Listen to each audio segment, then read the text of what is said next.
नमस्कार, जय हिंद, वंदे मातरम। दोस्तों, अध्ययन गंगा के यूट्यूब मंच पर आप सभी का स्वागत और हार्दिक अभिनंदन। जीके जीएस के इस नए वीडियो में आपका स्वागत है। टॉप 20 जीके क्वेश्चन आपको देखने को मिलेंगे। तो चलिए शुरू करते हैं आज का वीडियो। क्वेश्चन नंबर फर्स्ट आपके सामने, काला कानून किसे कहा गया है?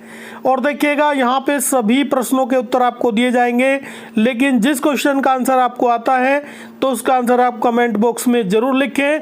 तो देखिएगा, इसका आंसर होगा रोलेट एक्ट को काला कानून कहा गया था, रोलेट एक्ट को। राइट आंसर रोलेट एक्ट होगा। इसके बाद में देखिएगा क्वेश्चन नंबर 2, जलियांवाला बाग हत्याकांड। देखिएगा, एक बड़ा कांड हुआ था जिसे सुनकर रोंगटे खड़े हो जाते हैं, जलियांवाला बाग हत्याकांड। और जलियांवाला बाग हत्याकांड कब हुआ था? 1919 में हुआ था। राइट आंसर 1919 होगा। तो देखिएगा 1919 राइट आंसर। इसके बाद में नेक्स्ट क्वेश्चन देखिएगा, क्वेश्चन नंबर 3, भारत छोड़ो आंदोलन किस वर्ष आरंभ हुआ? तो देखिएगा, अंग्रेजों ने काफ़ी लंबे समय तक राज किया और उसके बाद में एक समय आया जब उन्होंने भारत छोड़ दिया।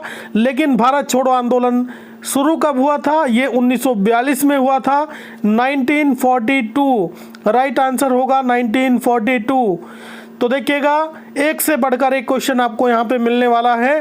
क्वेश्चन नंबर 4 देखिएगा, द ग्रेट रिवोल्ट नामक पुस्तक की रचना किसने की थी? द ग्रेट रिवोल्ट, इस पुस्तक की रचना किसने की थी? और इस पुस्तक की रचना की थी अशोक मेहता ने। अशोक मेहता राइट आंसर होगा। द ग्रेट रिवोल्ट नामक पुस्तक लिखी थी अशोक मेहता ने। और जो भी प्रश्न आपको आता है उसका कमेंट में आप जरूर आंसर लिखें, क्योंकि इससे आपका भी आकलन होता रहेगा।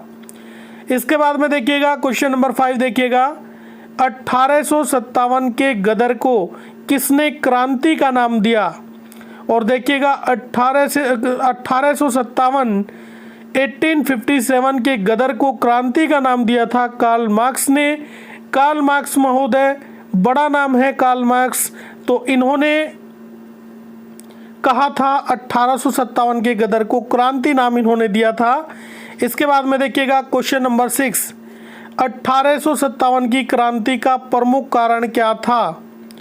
और राइट आंसर होगा चर्बी वाले कारतूस का प्रयोग करना। ये 1857 की क्रांति का प्रमुख कारण रहा था। और 1857 की क्रांति से संबंधित ही ये दोनों प्रश्न हैं और दोनों प्रश्न बहुत ही महत्वपूर्ण हैं। और 1857 की क्रांति का जो आगाज हुआ था वो मेरठ से हुआ था। नेक्स्ट क्वेश्चन देखिएगा, क्वेश्चन नंबर 7, रानी लक्ष्मीबाई का जन्म किस स्थान पर हुआ था? और रानी लक्ष्मीबाई अपने आप में एक बहुत बड़ा नाम। रानी लक्ष्मीबाई का जन्म स्थान क्या है? रानी लक्ष्मीबाई के जन्म स्थान को बताना है। और राइट आंसर होगा काशी में जन्म हुआ था रानी लक्ष्मीबाई का। रानी लक्ष्मीबाई का जन्म हुआ था काशी में। नेक्स्ट क्वेश्चन देखिएगा, संथाल विद्रोह कब हुआ था? और संथाल विद्रोह कब हुआ था? ये 1855 में हुआ था, 1855 में हुआ था। और जीके जीएस के जितने भी टॉपिक हैं सभी टॉपिक यहाँ पे कवर कराए जाएंगे और एक से बढ़कर एक क्वेश्चन आपको देखने को मिलेगा। ये जो सीरीज आपकी चली हुई है, टॉप 20 जीके क्वेश्चन सीरीज चली हुई है। तो देखिएगा, नेक्स्ट क्वेश्चन देखिएगा, भारत आने वाले प्रथम यूरोपियन कौन थे? तो देखिएगा, जो यूरोपियन इंडिया में आए, सबसे पहले यूरोपीय कौन थे जो भारत में आए थे, जिनका आगमन भारत में हुआ था? और वो थे पुर्तगाली। सबसे पहले पुर्तगालियों का आगमन हुआ था इंडिया में। तो आंसर होगा पुर्तगाली, पुर्तगाल राइट आंसर होगा। इसके बाद में देखिएगा क्वेश्चन नंबर 10, प्लासी का युद्ध कब हुआ था? और यदि आप हिस्ट्री उठाकर देखेंगे, हिस्ट्री में चाहे वो प्राचीन इतिहास हो या मध्यकालीन हो या आधुनिक भारत का इतिहास, जितनी भी लड़ाइयाँ हुई है, कुल मिलाकर जो महत्वपूर्ण जो लड़ाइयाँ हैं, 10 से 15 लड़ाइयाँ ऐसी है जहाँ से हर बार 1 से 2 प्रश्न सभी परीक्षाओं में पूछा जाता है। तो बहुत ही महत्वपूर्ण है। प्लासी का युद्ध 1753 ईस्वी में हुआ था।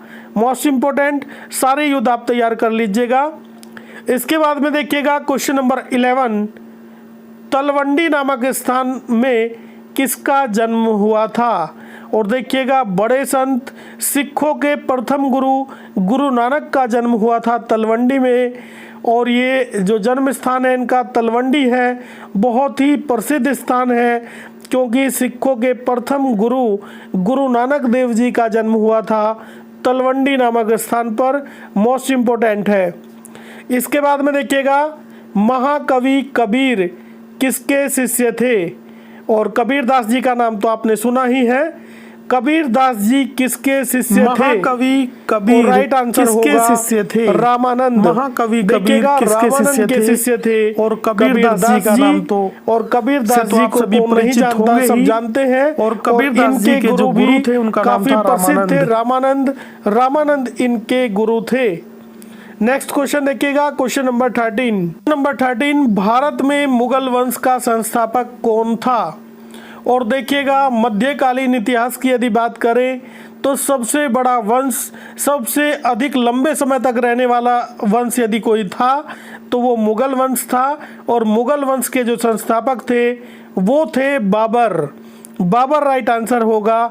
बाबर थे मुगल वंश के संस्थापक, इन्होंने स्थापना की थी मुगल वंश की। नेक्स्ट क्वेश्चन देखिएगा भारत का अंतिम मुगल सम्राट कौन था?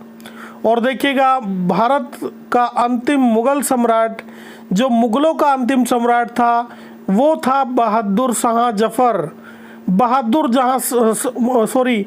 बहादुर शाह जफर जो था वो मुगलों का अंतिम सम्राट था। और देखिएगा दोनों क्वेश्चन पूछे जाते हैं, संस्थापक कौन था और अंतिम शासक कौन था, दोनों ही महत्वपूर्ण है। क्वेश्चन नंबर 15 देखिएगा पानीपत का प्रथम युद्ध किस वर्ष हुआ? और पानीपत की लड़ाई की बात करें तो पानीपत की 3 लड़ाइयाँ हुई। और जो पहली लड़ाई हुई थी पानीपत की वो कब हुई थी? वो हुई थी 1526 ईस्वी में। 1526 ईस्वी में पानीपत का प्रथम युद्ध हुआ। द्वितीय युद्ध हुआ था 30 वर्षों के बाद में 1556 ईस्वी में। और जो तीसरा युद्ध हुआ था वो काफ़ी लंबे समय के बाद हुआ था, 1761 ईस्वी में हुआ था। हालांकि तीनों जो युद्ध हुए थे, तीनों जो लड़ाइयाँ हुई थी, इनका आपस में कोई संबंध नहीं था, तीनों अलग अलग लड़ाइयाँ थी, लेकिन पानीपत के अंदर 3 लड़ाइयाँ लड़ी गई। नेक्स्ट क्वेश्चन देखिएगा अकबर ने कब दीन-ए इलाही धर्म चलाया था? राइट आंसर होगा 1581 में। 1581 में अकबर ने चलाया था दीन-ए-इलाही धर्म। नेक्स्ट क्वेश्चन देखिएगा क्वेश्चन नंबर 17, ताजमहल किस नदी के किनारे स्थित है? और देखिएगा दुनिया के 7 अजूबों में से एक अजूबा ताजमहल। और ताजमहल किसने बनवाया था? शाहजहां ने बनवाया था, लेकिन किस नदी के किनारे है ये पूछा गया है। और ये यमुना नदी के किनारे स्थित है ताजमहल। तो देखिएगा ताजमहल यमुना नदी के किनारे स्थित है। नेक्स्ट क्वेश्चन देखिएगा ताजमहल का निर्माण किसने करवाया था? और वही क्वेश्चन, ताजमहल का निर्माण करवाया था शाहजहां ने करवाया था, अपनी पत्नी मुमताज की याद में करवाया था ताजमहल का निर्माण शाहजहां ने। तो राइट आंसर शाहजहां होगा। और ये मुगल वंश के ही शासक थे शाहजहां, इन्होंने निर्माण करवाया था ताजमहल का। इसके बाद में देखिएगा next question, question number 19, Akbarnama की रचना किसने की? अकबरनामा की रचना किसने की थी? और मोस्ट इम्पोर्टेंट है, बहुत बार पूछा जाता है परीक्षाओं में, तो एक से बढ़कर एक क्वेश्चन यहाँ पे आपको देखने को मिल रहा है। और ये जितने भी प्रश्न यहाँ पे पूछे गए हैं सभी प्रश्न परीक्षाओं में पूछे जा चुके हैं। यदि आप पिछले 8 से 10 वर्षों के पेपर उठाकर देखेंगे तो ये सारे प्रश्न आपको कहीं ना कहीं देखने को मिल जाएंगे। तो देखिएगा अकबरनामा की रचना की थी अबुल फजल ने रचना की थी अकबरनामा की। क्वेश्चन नंबर 20 देखिएगा महाभारत की रचना किस भाषा में हुई? और देखिएगा महाभारत की जो मूल रचना है वो संस्कृत में हुई थी। महाभारत की जो रचना हुई थी वो संस्कृत में हुई थी। तो ये वीडियो आपको कैसा लगा? अगर अच्छा लगा तो लाइक करें, चैनल को सब्सक्राइब करें, बेल आइकन को प्रेस करें, जिससे कि लेटेस्ट वीडियो के नोटिफिकेशन मिलते रहे। पूरा वीडियो देखने के लिए बहुत बहुत धन्यवाद। नमस्कार, जय हिंद, वंदे मातरम, भारत माता की जय।